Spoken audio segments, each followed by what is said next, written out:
And welcome to episode 27 of Loud, Lucid, and Laughs. Please do not adjust your phones, tablets, computer screens, or whatever device you may be watching on because you are looking at something a little bit different. We have a special guest with us tonight. His name is David Baxter, and he's going to be joining us to talk about Star Wars. And it'll just be the two of us tonight. We had some cross communication with the loud part of Loud, Lucid, and Laughs. I mean, I guess I can be loud today. Yeah, there you go. You that's can take fine. that. I'll take that spot for a moment. All right, that'll just work. for a moment. So, episode 27, David. The we wars. decided to tackle some Star Wars. I mean, why not, man? There's nothing better to talk about nowadays in today's political climate, you know? Get away from the politics of wars. Yeah, and then do some fictitious wars, Yeah, you know? talk about the wars in the stars. Yeah. Far, far, far away. Didn't specify any time at all. It's just really far away. That's all it is. Hey, and also, we're doing something a little bit different. Instead of the camera on our laptop like we normally use, we have a camera up there. You can wave at everybody. And we are on a different platform that I'm trying to work on.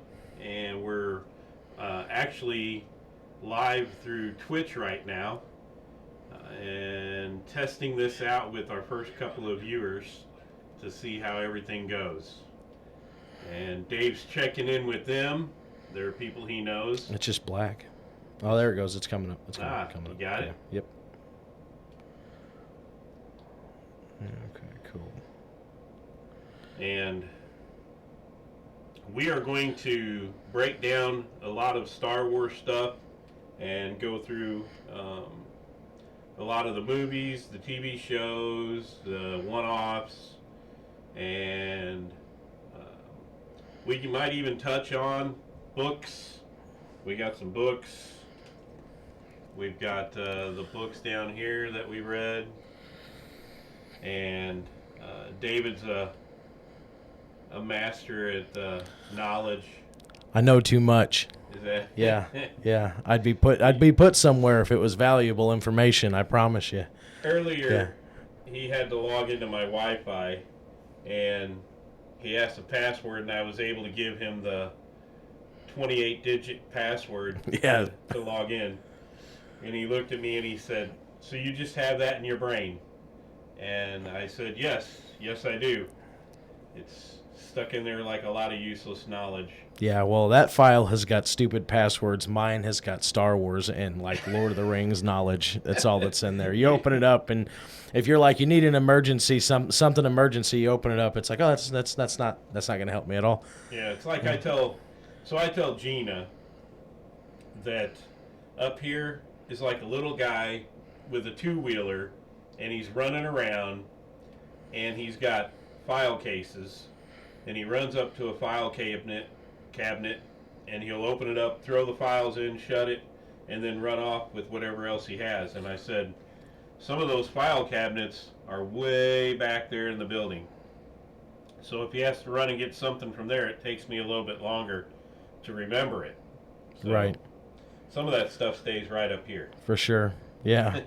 So I noticed you've oh yeah, man, I've dressed. I'm in uniform. I see that. Yeah. I wore this to Galaxy's Edge. It was kind of interesting. I bought this shirt. It looks old, right? Like it just looks faded. It's like 6 months old. Anyway, I bought it and I went there and I walked past the guy. He goes, "Well, that's an interesting print." And I just kind of looked over my shoulder. I heard him saying, I just kept walking. I didn't think nothing about it. I'm like, oh, that guy liked my shirt. That's kind of cool, right? Well, we're waiting to go into like Oda's Katina, right? I mean, there wasn't really much of a wait, but for the short period we were there, I was talking to one of the park employees, and she's like, I'm like, the first time we've been here. She goes, "Oh, that's a surprise with the shirt you've got on." I'm like, "What?" She goes, "Oh yeah, there's a and then she just kind of like stopped talking about it. So we need to figure out if there's a cult or something for Star Wars that I don't know about, because not so much a cult, but something. Hey, don't judge me. Yeah. I mean, you can, but it's fine. It'll You're buff in a out. safe space. Somewhat. Somewhat. I told you we're staying away from the geopolitical stuff today. Okay. Well, not only have you graced us with the shirt wearing your attire, but you also permanently carry some Star Wars on. Yeah, I've just got one Star Wars tattoo. It's Obi-Wan's lightsaber with some flowers coming out of it. It's my wife and my daughters are all born in October, so they're cosmos. Is their flower, the birth flowers. So just got a nice little bouquet of cosmos coming out of there. Got something planned in the future. I want to do a big old Darth Maul piece at some point, but it's just a matter of time and making it work out. Okay. All right. So let's get growing here. Yeah, where do we start? Star Wars for me. Mm-hmm. Back in my day, you youngin'. Yeah. Was basically like you see the release order. Right. And I don't know if all of you can see it very well because we're getting glare. But episode 4, 5, and 6 came out first. 77, 80, 83. And I think I actually saw them probably in the early 80s. Right. Because I was a little young in 77. I was only 7 years old and didn't go to the theaters much at that age. Right. But I did see them in the early 80s. And, I mean, some of the special effects that I saw, it sucked me in because I'm really into the sci-fi, the comics, all that type of stuff. And Star Wars was just amazing to me. Well, it was cutting edge. I mean, that was the biggest thing. I mean, the limited money that they had, they still pulled out just a AAA. I mean, beat the socks off of anything cinematically at that time. That's why when Star Wars came out, it was just Star Wars. Yeah. Then they're like, okay, George is like, I can really go far with this.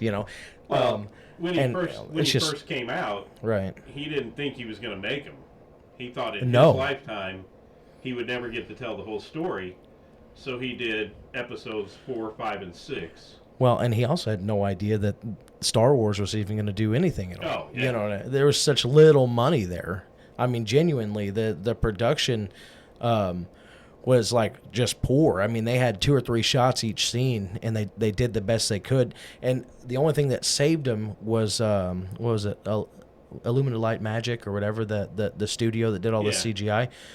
Those guys worked relentlessly on the hopes that Star Wars would go far, because he came in and said, I don't really have the money to give you to make this feasible, but if we can pull this out, I know that within the next few years we can make something big. And it was the same with Kenner Toys, because he came in at Kenner Toys at last minute and was like, hey, we need to make some toys, but I know you don't have time and I can't pay you, but when it happens, it's going to blow up and you're going to keep a portion of the rights and yada, yada, yada.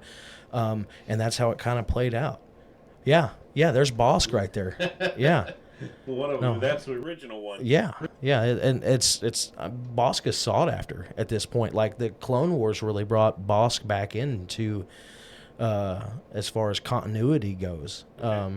So, have you ever watched any of the behind the scenes that they released? Oh yeah, and how they made the miniatures and it was crazy. It's fantastic. I mean, like I said, it was a step. It was a step above everything else that was being done. I mean, what was relatable that came out during that time after Star Wars, where we have 2001: A Space Odyssey, and then that was a great, as far as on paper, cinematic, all that was great as well. But I mean, does Kubrick, right? I'm pretty sure. Yeah.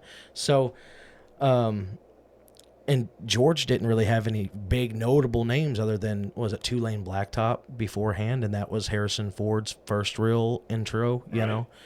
And then he just kind of kept pulling them along, like, "Hey, can you hunt for things? And how can you punch a Nazi? Show me how you'd punch a Nazi. Oh yeah, we can totally have you." So, the release order basically everybody's pretty much aware of.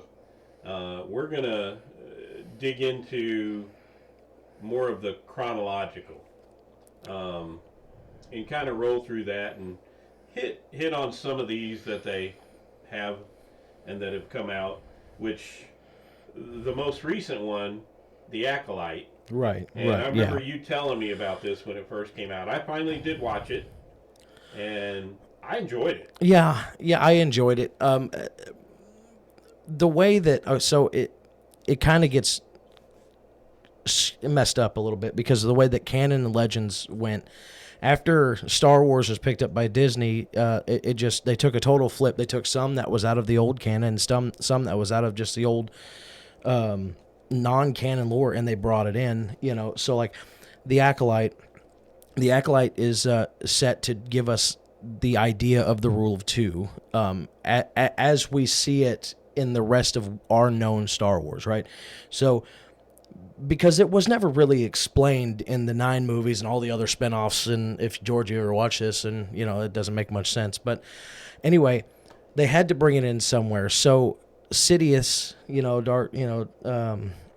the big bad in the Phantom Menace, Emperor Palpatine, right, and his Dark Lord name was Sidious, but his master was Palpatine, not Palpatine, but Plagueis. And they bring Plagueis in at the very, very end of the Acolyte. Like you remember when the end of the what is it? Shoot, Revenge of the Sith, when Palpatine and Vader are just staring at the Death Star. It's very reminiscent, right? Right. Like I grew up with the Phantom Menace and the first 3 as they have it laid out, yeah, right? So that was your time frame. Right. But then I watched the original 3 that set the whole mood, set the whole thought process on it, and it made me like those a lot more.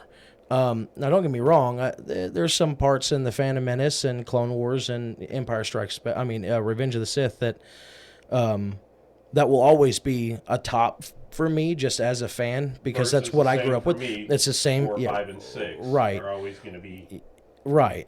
Yeah. But I think that the Acolyte was okay, just okay. There was so much more they could have done with it. It really did show the folly of the Jedi at that time, because they were High Republic, right? So they didn't have any wars to fight. There was no conquests that happened for thousands of years. So all they were diplomatic peacemakers at best, and 90% of them never even really used their lightsabers for defensive purposes. During the time, they had what was called the Jedi Wayfinder, and they were the only ones that were allowed to leave the Order and get into skirmishes with bounty hunters and all the other malfeasance in the entire galaxy. Then they would come back and report to the High Republic Council and tell them what's going on. I read some of the book series, and I've noticed that with the books is that there wasn't a lot of skirmishes, or there wasn't a lot of Jedi that were going out. Right. It was only a couple here, a couple there, a couple here, a couple there. So that was all before the Acolyte, or in the same time frame? It was all okay. So the Acolyte is basically at the end of the High Republic.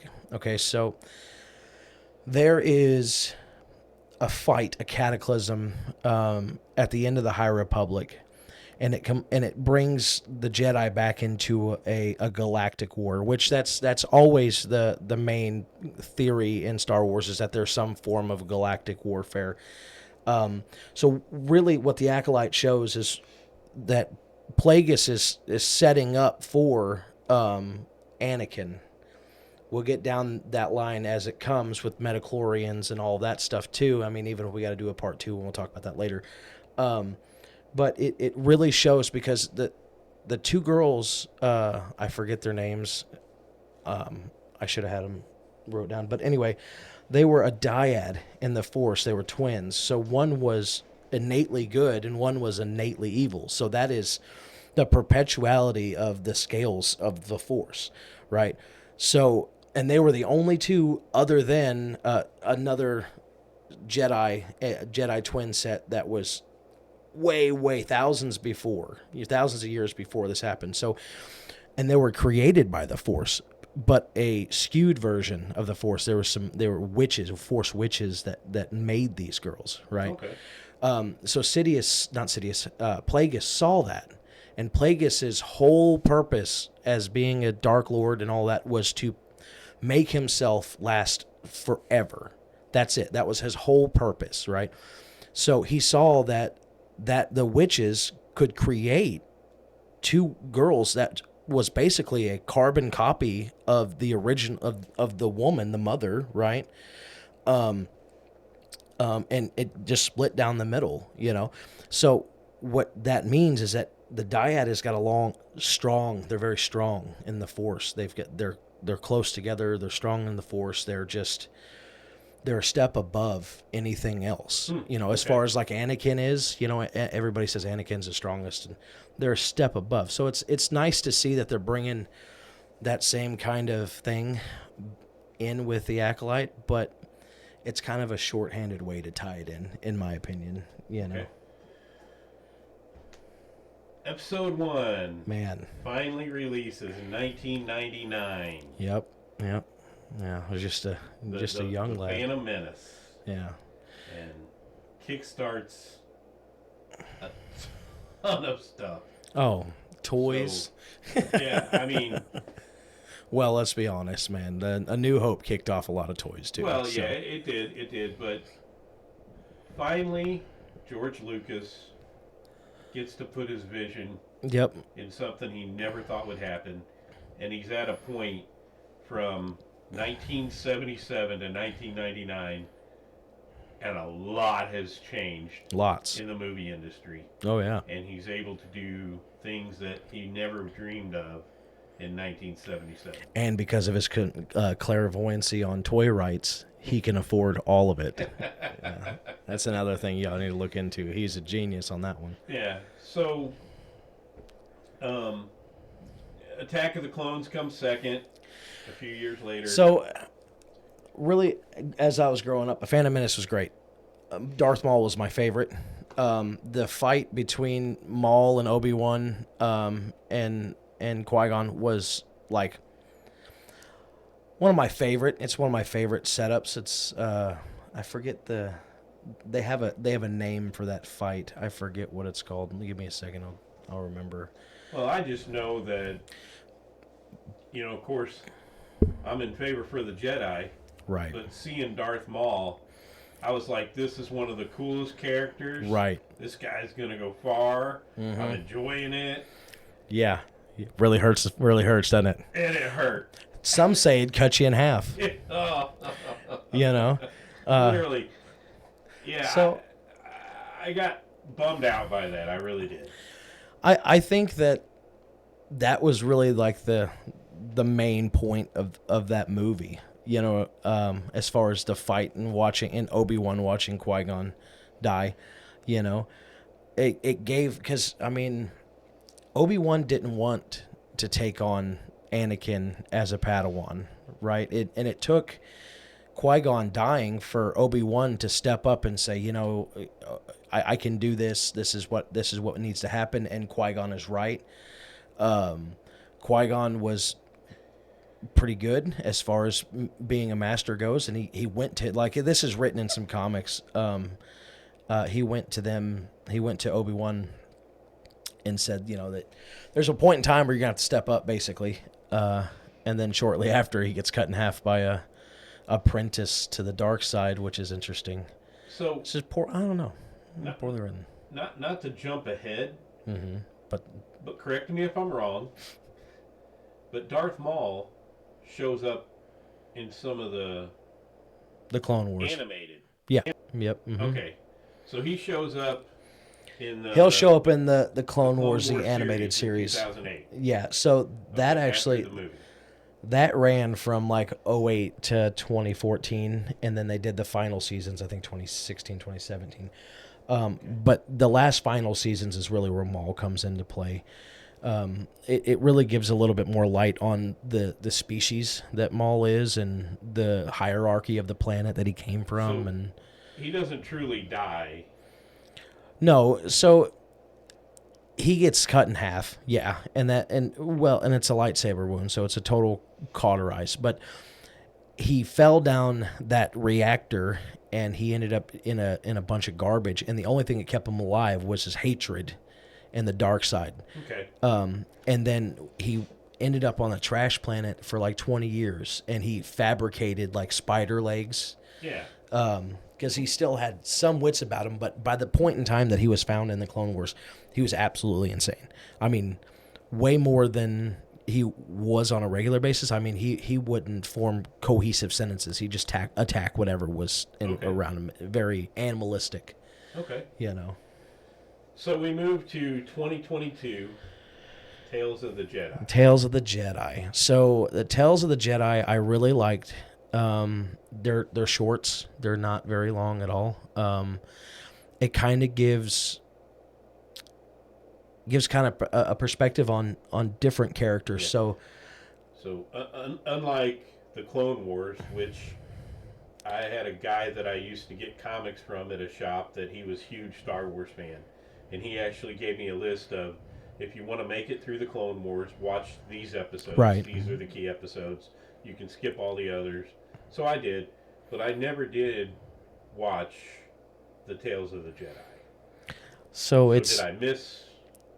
It's character development at its base. It tells how it gives kind of the time frame when Dooku turned bad, and Sifo Dyas, the guy who started the clone development on Kamino, it shows the last few moments between those two because they were both Jedi Masters during that point in time. Okay. And then Yaddle, which is another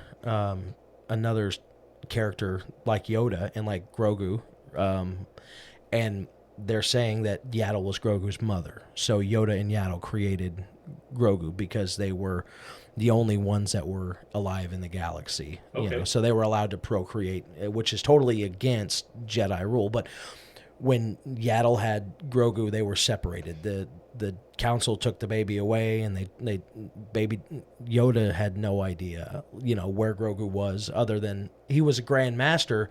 He could check in on him, but it wasn't for emotional purposes. It was, how was his training? So am I hearing it right? Yeah. He got down. Yoda? Oh, yeah. Is Grogu's daddy? For sure. Yeah, that's the way that the Filoni-verse is going at this point. Mm-hmm. This is the way. It is the way. Yeah. I didn't know that. Yeah. So you learned that in the Tales of the Jedi? No, you learn about Yaddle. You learn about it. Okay. So there was this press conference that Filoni did, and he was talking about it, and he basically said, yeah, that's how it is. Okay. I was not aware of that this whole time. All right, so we get to Episode 3, 2005. Man, The Revenge of the Sith. That's it. That's it. Is when it gets dark. Yeah. It gets real dark.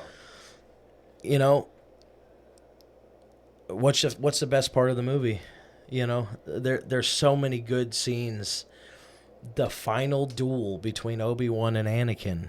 Yeah. That is, to this day, the best blade fight. It doesn't matter if it's a saber or sword or whatever. It will always be up there. I have it's the high best ground. Yeah.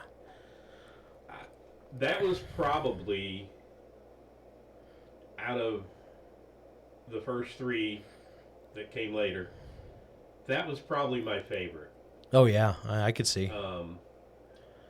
You got to see a lot of things happen. If I remember correct,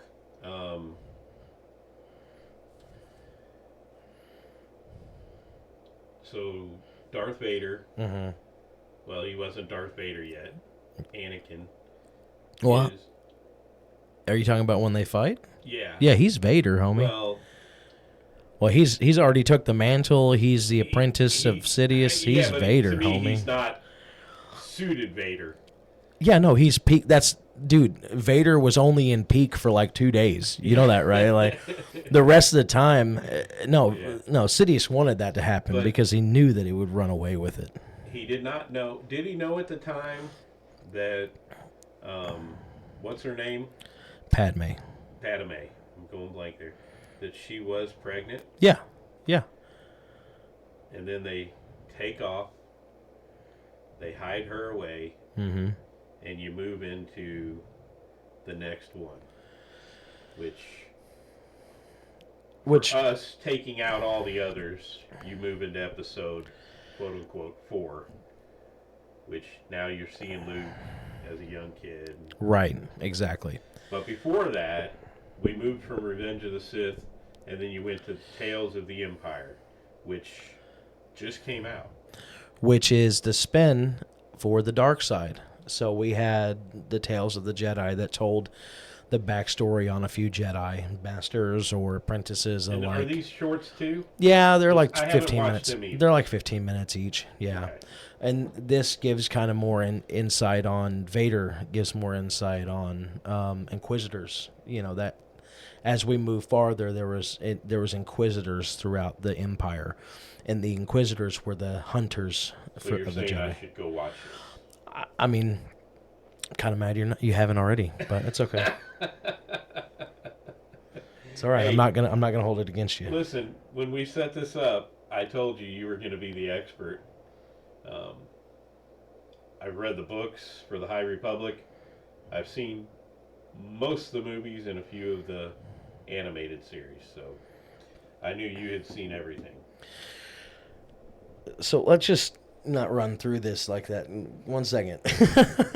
So, the Clone Wars, the animated series, I want to say that if there's anybody that hasn't seen that, they need to watch it. You don't have to be a huge Star Wars fan to fall into it, but it really shows humanity at its finest, at its core. It shows what humanity is. The clones were just mass produced by the millions, and in the movie, the actual movie, they were just fodder. You know, nobody thought anything about it. They were background. You know, they're yes sir, and they shoot the artillery, and that was the end of it. But as far as the Clone Wars goes, it really shows that they were individual people.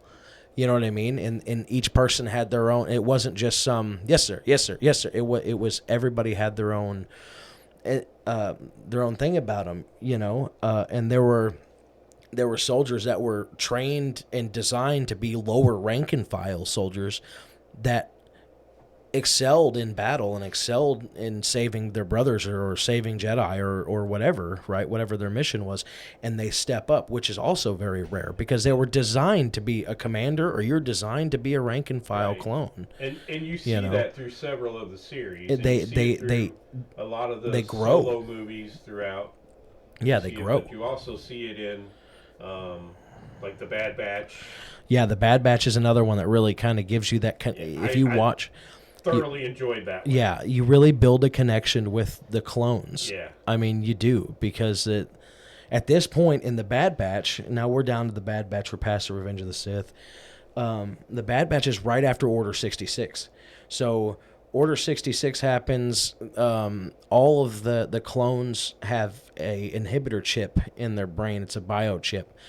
And whenever they were issued a specific order, it didn't matter what it was. There were specific orders that they were gonna follow, right? And Order 66 was one of those. So that was the galaxy-wide extermination of all Jedi. Oh, okay. So that was a Sidious plan, because the way that the light side and the dark side work, it's a well. So you got to think there's 2 scales. And all of the Jedi, you got to think there's thousands of Jedi in the galaxy, right? So point. incrementally, each Jedi is weak compared to Sidious, who holds 50% of all of the dark side power for the most part. You know, and he kind of keeps, I'd say 50, probably more like 70%. You know, because he's kept apprentices under his thumb to keep going. So with there being that many Jedi, there's less of the Force right to go around to each one. It does not balance, and it's all about balance. Okay. So that was another thing. So when Luke comes onto the scene, there are maybe 30 Jedi left alive in the galaxy, and those are the smartest human beings or creatures in the galaxy at that point, because the Empire had done everything to hunt Jedi. I mean, they would... Well, they killed children. I mean, they blew up buildings. Well, it wasn't even so much just killing children. They would catch the kids. So, like, because new Force-sensitive kids would come. You know what I mean? So they would catch them and take their blood and see their midichlorian levels and try to work. Well, no. They would use the midichlorians and they would kill the kids. Would be So, yeah, it's the Empire. It gets dark, you know. But the whole purpose was for Palpatine to finish Plagueis' plan and live forever. So his whole thought with cloning and all that is, can I clone myself? Yes, I can clone myself. Can I clone myself with the same amount of power, midichlorian-wise, as I have now? No, I can't. And I cannot create a clone that is Force-sensitive. I've tried and I've tried and I've tried. So you know what I'm going to do? I'm going to take every kid that's Force-sensitive and take away from them and see if we can make their blood work with my blood, right? So at the end of the Bad Batch, you saw that with Omega, right? She is technically, which is blowing the whole Anakin thing out of the water as far as being special, is the only clone that's ever existed that has midichlorians. Enough midichlorians that she's Force sensitive. That's why she has such good perception. That's why she's quick. That's why she's such a quick learner. It's not because she's technically Jango Fett or Boba Fett, right? It's not that at all. It's because she's Force sensitive.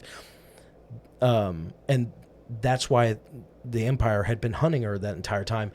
And the cloners on Kamino knew it, you know, so they were trying to hide her away from that because they knew what would happen. Okay. So then we get into A New Hope. Actually, let's go. Well, let's go.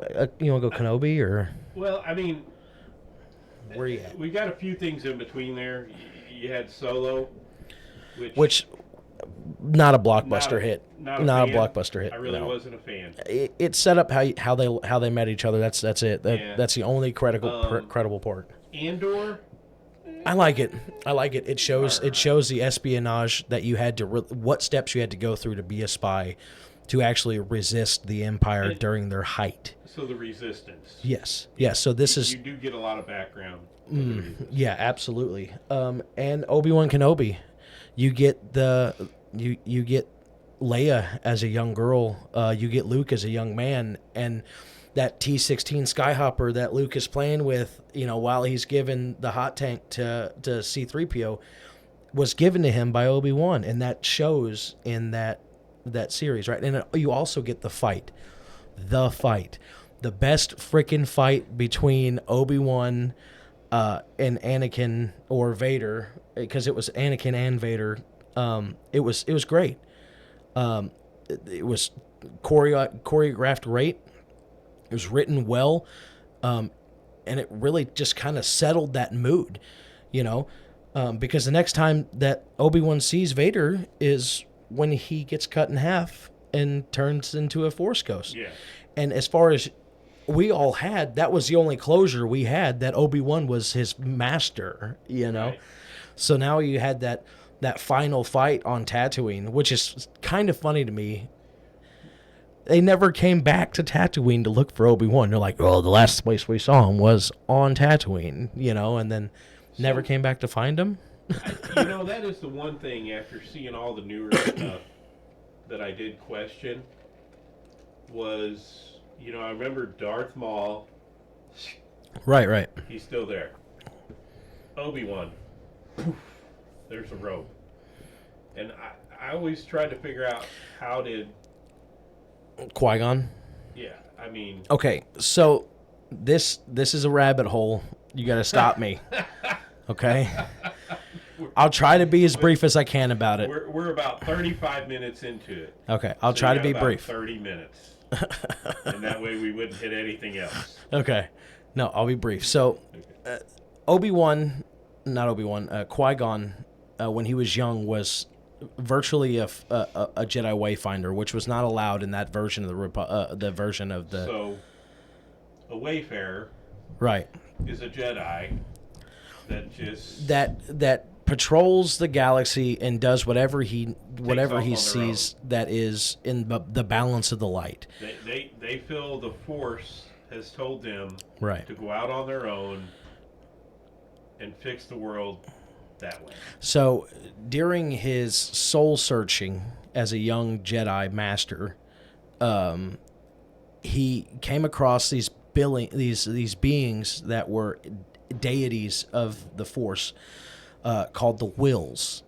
And the Wills, he trained and meditated with the Wills for a short. This is all in old canon, so they're starting to bring this back in. But he trained and meditated with the Wills, and they gave him the knowledge on how to be a Force ghost. During the Old Republic, Jedi and even Sith alike that were super strong in the Force, their bodies would go, but their Force and their soul, what we would call our souls, is projected still long past, right? To be a mentor, to nurture the Force, So when Qui-Gon spoke with the Wills, it wasn't very long after that he found Anakin. And when Qui-Gon died, he went to Yoda as a Force ghost, and it was the only apparition he was ever able to do until the Obi-Wan series. But Yoda in the Clone Wars in the animated series goes to the Wills and meditates and learns how to become a Force ghost. And then he shares that with Luke. He shares that with Anakin, which Anakin had a touch with the Force deities. There's the brother, the sister, and the father. The brother is evil. The sister is 100% good. And then the father is the balance between the two. And they are the embodiment of the Force, right? They are literal gods of the Force. So Anakin had already been touched by all of this. So when he died, good or bad, he still had his ability to do that, okay. Right? All right. So that's kind of the Force ghost thing. It popped up at the end of the old movies, and everybody's like, "Oh, that's neat," right? They're just looking at him, and then they're like, "Oh, no, they can talk to him." Like, what? You mean you could talk to him, And then they're finally starting to tie in all of the stuff that they never were really able to do, which they should have done well beforehand. But all right, I'm done with the Wills. So I told you. Look at that. You only took a few minutes. I don't feel bad. We caught you off. Yeah. So Rogue One. Okay. Yeah. Rogue One tells the story of the rebellion, of how the rebellion got the plans to the Death Star. It tells when really the fanatical rebels were done and the actual build up to Episode 4. Yes. It's huge build. Yeah. Absolutely. It's the last. It's the beginning of the end of the movie is the beginning of Episode 4. Right. Yeah. Because it literally is Leia. It would have been forever, but it literally could have took those two and made them one movie. It would have been a long one. Yeah. But that's literally what the transition is almost seamless. So even the fight, the Vader intro and all that. That's in that aspect. Yeah, I enjoyed it. Yeah, definitely needed for people who are trying to learn about the franchise and actually kind of get. And then you come to the information hogs like me. And then you come to A New Hope, 1977. Yeah, Mark Hamill's finest. Genuinely. I'm not gonna. Carrie Fisher was on point. There, the cast was great. Just absolutely. Harrison Ford, man. Chewbacca. David Prowse. Vader, the original. Yeah. And then James Earl Jones for the voice. Luke, yeah. I'm your father. But did you know that there was a cutout scene in the very beginning of A New Hope? No. So Tashi Station is where Luke would go to hang out as a young boy, right? Yeah. There, it's referenced in the movie. He's like, I want to go to Tashi Station with my friends. He's like, you're not going to go until you fix that. What was it? Like a water? What is it? A moisture evaporator, right? Yeah. Yeah. So In the beginning scene, it's Luke with his two friends that go to join the rebellion, looking up into the sky with a set of binoculars, right, and watching the battle of that Corvette getting sucked up into that not sucked up, but getting put into the Star Destroyer. And watching the escape pods come down to Tatooine that have R2-D2 and C-3PO in it, right? That was canceled. That was cut, which is kind of awful. But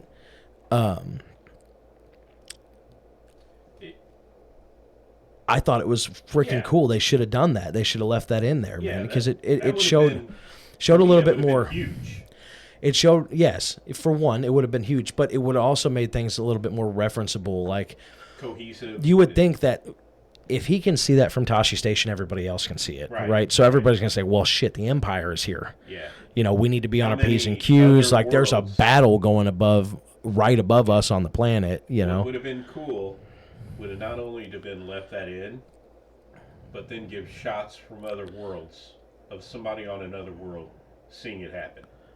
Well, I mean, I don't know. I mean, they're like literally watching it from the ground. You know what I mean? That's, I don't know. Other worlds. Well, yeah, like other planets around. Alderaan. While it lasts. Oh. Anyway. That's a low. Alderaan places, baby. They were just in Alderaan places. Low blow. Yeah. All right, Empire Strikes Back. Man. Dun, dun, dun. Man, it's great. Young Luke. The bad guys are winning nonstop. Just absolutely kicking the ass out of the Empire. I mean... Cue the Darth Vader music. Yeah. You don't want to see him walk into a room, or you don't want to be in the room that he walks into. That's probably true. So... I mean, do you think at that point I mean, we know in episode 6 that he finds the good part of himself again. Right, yeah, at the end. Yeah, of course. To me, that was hindsight's always 20/20, man. Well, to me, that was probably his lowest point. Oh, yeah. Oh, absolutely. I mean, so you got to think the whole time that Vader was Vader, he was a visceral monster. Oh, yeah. And nothing could stop it. He thought that he killed Padme. That was the whole thing. He didn't know that Luke and Leia exist. If he knew that Luke and Leia had made it through pregnancy, because Sidious told him that, hey man, they're all dead, right? Right. And that's all he wanted to tell him, and then there was no other looking. He not only had the loss of a wife, 2 kids, he had the loss of his mother, his mom, but he also had the loss of a true friend who turned against him, or so he thought. Right, so he thought. So, I mean, if you were to look at a person in our world in a normal day and lose all, this is the lowest point of your life. Right.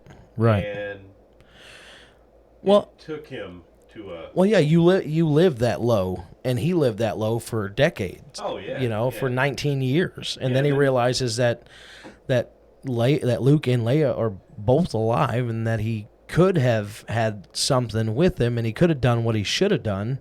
Which causes more rage. Well, exactly. So that's why he was able to power through throwing the Emperor off of that into that turbine with the lightning, right? Well, his body was like 75% mechanized, so it was 100% force will at that point. It's in number 3? Right. Where at the end, it's basically a head and torso. Pretty much, yeah. And that's another thing. So when he lost his limbs, he lost some of his power ability in the Force. The Metachlorians all go by blood count. So you lose a couple limbs, you got a little bit less blood in your body. Right. And that's just as simple as it is. And that suit that was designed, he could have designed it to where he wasn't in any pain at all, but Sidious wanted him in pain. Oh yeah. So he was constant pain. Yeah. And there was, but to be fair, it was the strongest mechanized suit that's ever existed. It was literally made out of the Durasteel plate that makes the the Star Destroyers. I wasn't aware of that. Yeah, it's literally made of the plate that their flagships are made of. So he could take a full artillery hit. Yeah. Yeah, genuinely. And just get angry. Well, he'd breathe a little harder, That famous. Yeah, where's my inhaler? Yeah, right. Every kid with asthma was like, "I know how you feel." All right. So one of my favorite series, The Mandalorian. Mm-hmm. That goes back a ways, buddy. This is the way, and it is a long way. I got to tell you, I've been in love with the Mandalorians, the way of the Mandalorians, since Knights of the Old Republic, the video game came out on Xbox. Dude, the Mandalorians were the warlords of the known galaxy in the Old Republic. So they weren't always like bounty hunters. No. What we know as the Mandalorian, overseers. Right? Well, no. What we know as the Mandalorian are just broken tribes, broken bands. But the Mandalore that was strong, it was one tribe, and the tribe compiled the entire planet. And they were wanting to fight Jedi. They were looking for Jedi. They wanted that war. They started an intergalactic war with Revan and Malak and all that during the Old Republic, which we can. That's a whole nother ball game there. But they go back a long way as a warring community. So what we see of them is fairly mild and main. Compared to, because the reason why they're bounty hunters now and everything that we've ever seen is because their planet was glassed by the Empire. So they went from a large population to nothing, and they were hunted for their Beskar, so their armor, right? Some portions of the Death Star was made with Beskar components because it was the only metal that was strong enough to handle. Like the main firing laser of the Death Star was kyber crystals, right? And kyber crystals is what a Jedi puts in his lightsaber to make right. So that's the only thing that they could use to hold that and contain it. So they completely destroyed the Mandalorians because also they were one of the only ones that could stand up and fight back and actually be a militant force that they'd be worried about. You know what I mean? So their armor compared to Vader's armor. Mandalorians beat the fuck out of it, genuinely. So much stronger. Well, yeah. You can cut through Durasteel. You could watch, when you watch that series, you see them taking hits, man. You can cut through Durasteel. Like, you see it, during, what was it? The Clone Wars, even when they're clearing doors, they're cutting through those doors. That's Durasteel, right? A lightsaber won't cut through Beskar. It won't. It won't. Now, the best part, not only that, so added best part, Mandalorian, is we finally get introduced to what we knew as Baby Yoda. Just like back in Phantom Menace was Boosh Nickens. Remember that? That was awful, by the way. Terrible. I don't know how many episodes everybody is like, it's Baby Yoda, until you hear Grogu. And then we realize it's not Yoda. Right. It's somebody else. Right. Which you mentioned earlier in our podcast that it's his son. At this point, he might as well just be Yoda, because for the majority, Yoda lived for like 900 years. Yaddle lived for like, she was killed, I want to say probably like 28 or 32 BBY. BBY, before the Battle of Yavin, right? So, she was just a little bit younger than Yoda was. But when we see Grogu, he's 55 years old, and he's still a child. He's a toddler still. Yeah. He's 55. He's 55 years old. When we first see him, he's he's 55 years old, as far as canon goes and birth and all that stuff, because he was saved at the Jedi Temple as an infant, right? So, but in their years at 55, he's still child. He's still less than 5 years old. Yeah. Absolutely. Yeah. Living to over 900.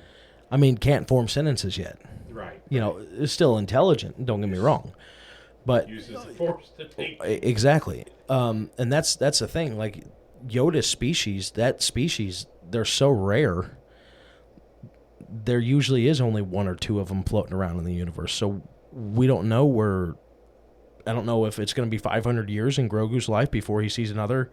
Technically, as far as I'm aware, I don't think there even is a name for this species that is Yoda or Yaddle or Grogu. Right. And I haven't seen it anywhere. No, I never. Please tell me if I'm wrong, but I don't know. I don't know there. Okay, so I don't even know if there is an actual name. When we get this episode up and airing, if there's anybody that watches it that is aware, let us know. Yeah, man, I need to know. Ability to comment when we post it up on YouTube, when we post it up on Spotify, Amazon Prime, and I'll have it on Facebook, X. The episode will go up to all those. We're actually live streaming right now. I don't think it's going that great. We have just a couple people checking it out, but I'm getting refresher rate issues that it's telling me on the screen. So it may be the internet connection, because normally when I try to record, I'll shut everything off that has internet access except for my computer, and I didn't do that this time. Right. Just so nothing else is draining. So I'm sure for those of you that are watching live, our two live followers, they may have tuned out by now, who knows. Yeah, one of them texted me, said I can't hear a thing. It's cutting in and out real bad, so it's okay. Well, they'll catch it on YouTube. Elon, if you watch this, really we need Star Wars, Starlink. I need Starlink. Send me Starlink for free. Let me test it in a big rural area, and you can hook me up. And yeah, and then in 8 months you need to charge him for all of his stuff like you did the U.S. government. That'd be great. Anyway, all right, back to Star Wars. I told you no geopolitical bullcrap, bud. Let's go. You said you weren't getting political. Man. You said you weren't. Yeah, I wasn't. I was just asking for a favor. You're over here throwing out political stuff. Oh, man. Uncle Elon, help us out. Uncle Elon, give us some love. We were going to have one episode with nothing political in it, and look what you do. Hey man, I'm just keeping the status quo alive. That's it. I'm just over here trying to keep it real. Yeah, I'm just over here minding my own business. I'll need you to send me an email with the 5 things that you learned from this episode. Oh no. This is the first and last time I'm a guest, guys. I'm going to tell you that now. We appreciate David stopping by. But he can get 5 things out. Anyway, so. No, The Mandalorian's great. The Mandalorian really. It sets the precedent that they're kind of like a cult, you know, the no helmet, taking off kind of deal. Oh, yeah. And then he realizes that there are other sects of Mandalorian that were still. Different... Right. Which is Bo-Katan Kryze. Her sister was the Chancellor of Mandalore before the Empire started. Oh, okay. So she's a princess. She's a princess of Mandalore. So during the Mandalorian, you see that she, you know, they've got the Darksaber and all of that, and he tries to hand it to her, and she doesn't take it because the Darksaber needs to be taken in combat. Right. She was originally handed the Darksaber when the Empire took over. And they said, you're the leader of Mandalore, all this stuff. And then they glassed Mandalore, right? So she feels like she's cursed, and she feels like she cursed because she didn't win it in combat. Didn't win it the right way. Right, so she wants to win it back the right way.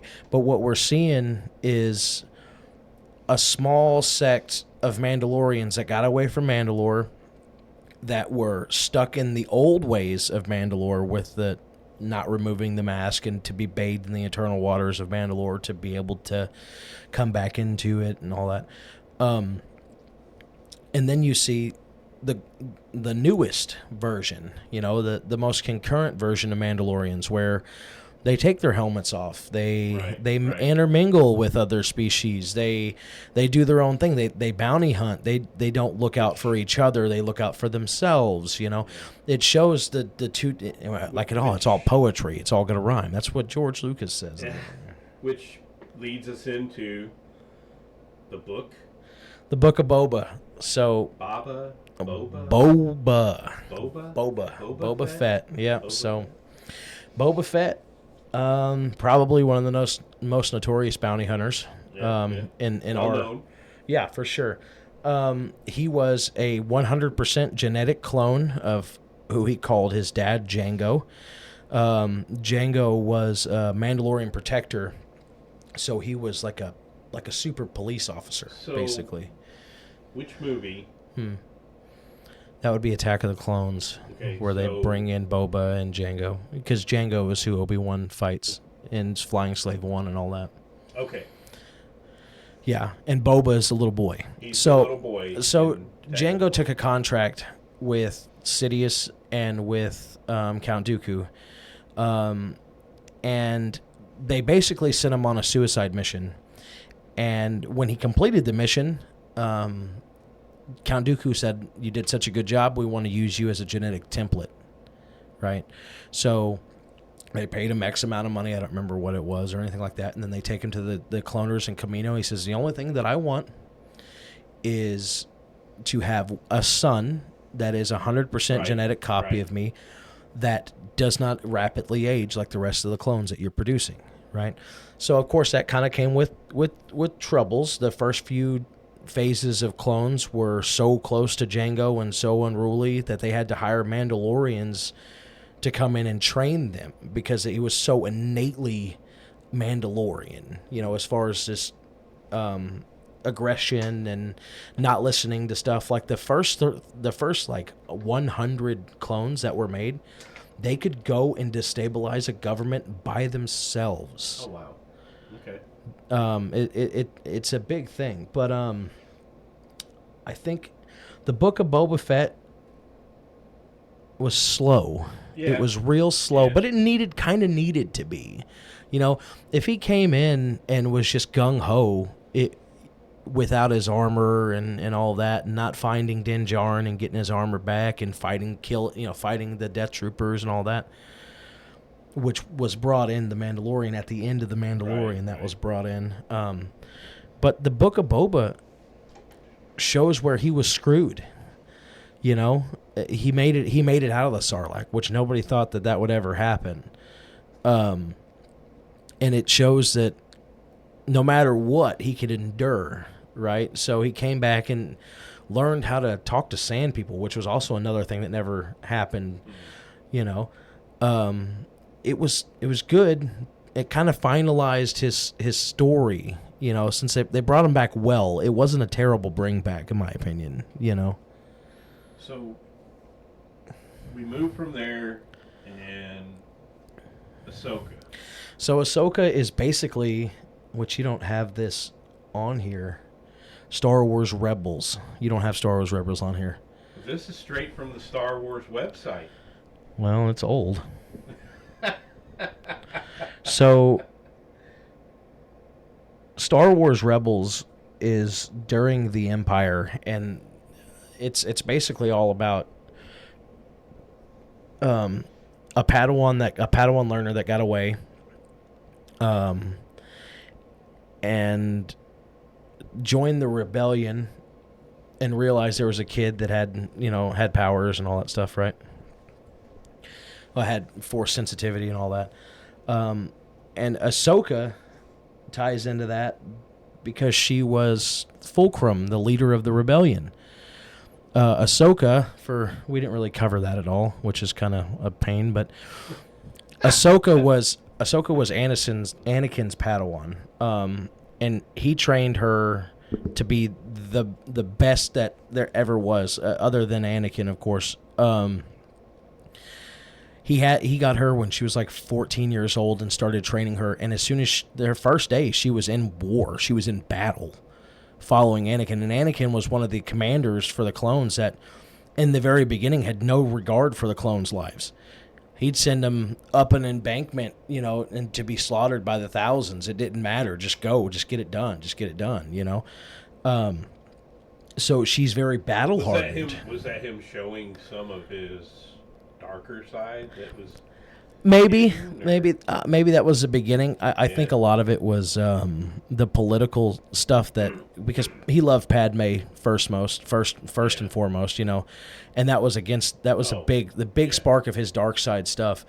Against the Jedi culture. It was totally against the code. Totally against the code. No attachments whatsoever. I mean, you can care about somebody's well-being, but you can't stop work. You know what I mean? Right. So basically, it made Ahsoka battle hardened, right? So then we come into the Ahsoka series, where Ahsoka is the Empire's gone, right? There's no Empire left. The New Republic's starting to come in. They're starting to take over. A lot of old Empire remnants. They turned themselves into the New Republic and kind of washed themselves back into the military life through the New Republic. So she's a Ronin for the most part. She does her own thing. As far as Jedi is concerned, there's her and Luke. At this point in time. For the most part, and then Grogu, of course, right? Which Grogu isn't technically a Jedi. He decided against it. Not yet, but what Grogu sets up is a Jedi Mandalorian, which there was one way back in the past called Exar Kun, and he was the one who created Mandalore and created the Darksaber, right? So I do believe that at some point Grogu will be the next Exar Kun or the next Mandalore as time comes. But that's down the line. He's got a long way to go till then. But Ahsoka sets up what happened in the Clone Wars, but basically in live action, and it kind of backs it up. So the Morai gods that I spoke about, the brother, the sister, the father dies and the sister dies, right? So now they need new bastions in that portion to balance the Force. So when Anakin died, he became the father, okay? And when Ahsoka dies, she will become the sister. Oh. So throughout all this time, as an adult, Ahsoka has the power of the Morai god in her because she was murdered by the brother, okay? Then the sister used the last of her life power and made Ahsoka anyway. So what we're seeing here is the fall of Thrawn. Thrawn is one of the greatest strategic leaders in as far as the Empire goes. He could see 10 steps forward. If he landed on your planet, he'd figure out everything. One of the worst bad guys. Probably the best bad guy. The best of the worst bad guy. I mean, no, he was a strategic genius. Yeah, I mean, he would meticulously read his enemy down to the neuron and know exactly what you're going to do from your body movement, by your religion, you talk about the best detective as far as I'm concerned, Thrawn. Okay. He could watch your demeanor and tell you you're Catholic and you were born in the east of Wales, or you know what I mean, that kind of stuff, like a regular Sherlock Holmes. It's 100%, but malicious. But with malicious intent. Right. So the Skeleton Crew isn't even set as when it's going to happen. It's in the New Republic. Yeah. So I watched that about 2 weeks ago. Right. Jude Law. Yeah. I mean, it wasn't bad. No. So I liked the little twist of At-Atten. I liked the twist, the kids and all that. The hidden planet. Right. It was a treasury, a hidden Republic treasury. So we're talking Grand Army of the Republic. We're talking Anakin and all that. That's during that time. Funding the Republic. Right. Yeah. There were the three planets that were funding. They were the treasury for the Republic. And their grand plan was literally making credits underground. That's all they did. Yeah. So At-Atten was the only one that didn't fall. And to be fair, if Sidious knew At-Atten's location, it would have fell quick. It would have never made it. Okay. You know? So does it, in their timeline, does it fit in there before The Force Awakens? Yeah, I would say so. Yeah, I would say so, yeah. Star Wars Resistance, I had to look that up. Yeah, I watched it with the girls. Did you? Yeah. Okay. It's okay. It's a kid's cartoon set in the New Republic. That's about really. So it's something to bring the young ones in. It's Star basically Wars. right. Get them- It's preteens that are learning to fly for the rebellion, Gotcha. or trying to fly for the New Republic, and they can't do it yet because they're young, that kind of stuff. So they race. There's racing and all that stuff. But then we get to the Force Awakens. We bring up our last three. We're into the closing. Mm-hmm. At least as of right now. I mean, they're doing a lot of fill-ins. Right. If you look at the chronological order. Yeah. They're doing a lot of fill-ins, but rightly so. We now come up to the Force Awakens, the Last Jedi, and the Rise of Skywalker. So we're basically moving into Rey. Yep. Rey Skywalker. Right. So as we find out, we just kind of the last three were okay. Yeah, and that's kind of why I just grouped them together. I mean, not only the fact that we can cover them quick. We can cover them quick because we're an hour at this point. But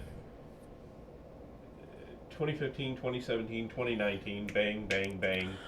So we got the show of Rey. We got the show of a stormtrooper that's defecting, that is tired of killing, that has only seen nothing but killing his entire life, was abducted as a small boy and indoctrinated.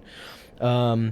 We see Rey coming into her own power and running into the scruffy nerf herder that we all love and miss, But at this point, she's not really the last Jedi. No. Her power awakens. Yeah. We know there's Grogu and... Right.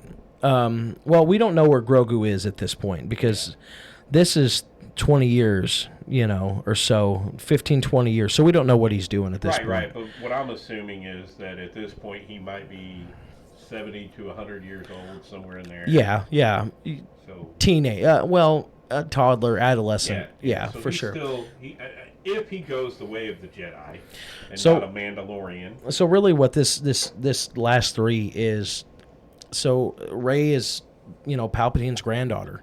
She's a third generation, of Palpatine, but her father didn't have any Force sensitivity because her father was technically a clone of Palpatine.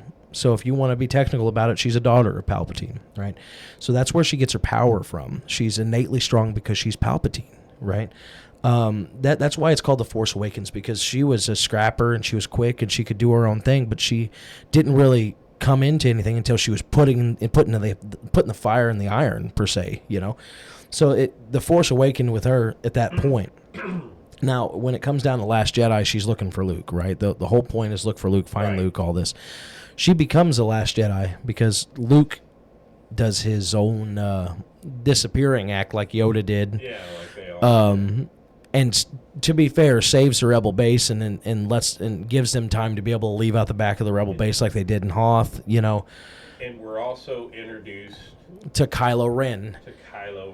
Which I saw a lot more out of Ben Kenobi. I saw a lot more out of him. You know what I mean? He's Solo's. Right. He's Leia and Han's son. Right. So we don't get a lot of backstory. So he's technically Ben Solo, which that was in the old Legends continuity. In old Legend continuity, that was technically Luke's son. So they just kind of made it whatever they wanted to.